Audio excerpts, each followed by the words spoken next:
श्री गणेशाला एक अनोखी गोष्ट सांगायचं ठरवलं, ती म्हणजे त्याच्याच अर्थात श्री गणेश यांच्या जन्माची. सर्वांगी होता लेप चंदनाचा, मनी केला निर्धार त्यातून शिल्प रचण्याचा.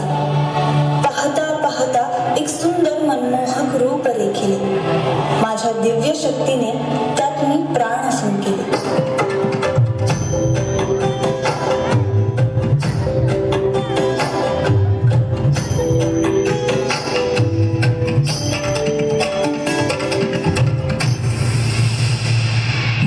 स्नानाला जाताना कुणालाही आत न येऊ देण्याची आज्ञा केली.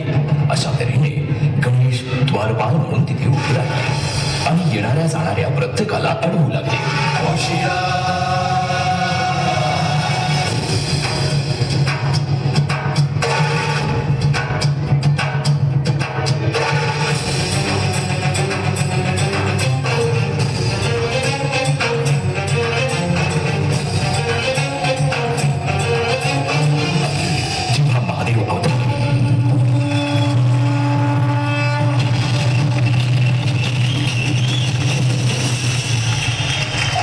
त्या बालकाने त्यांनाही आत जाण्यास मनाई केली.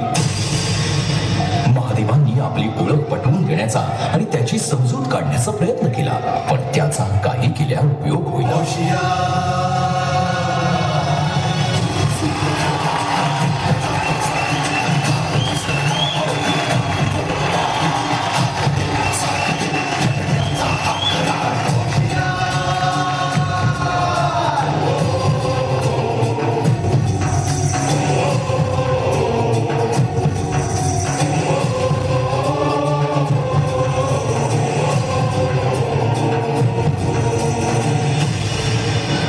यांचा वाद हा म्हणता शिगेला पोहोचला आणि शिवशंकरांनी रागाच्या भरात त्या द्वारपालाचा शिरच्छेद केला.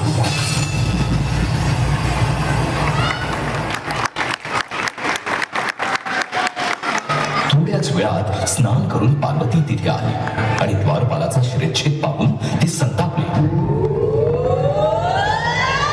पुत्रवधाचा सूड घेईन मी, करून सगळ्यांचा विनाश. माझ्या पुत्राचे प्राण परत करा, या सृष्टीचा सर्वनाश.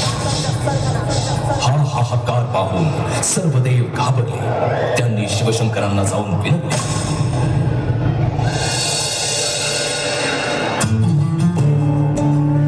शिवशंकरांनी द्वारपालाचे शिर शोधण्याचा आदेश दिला.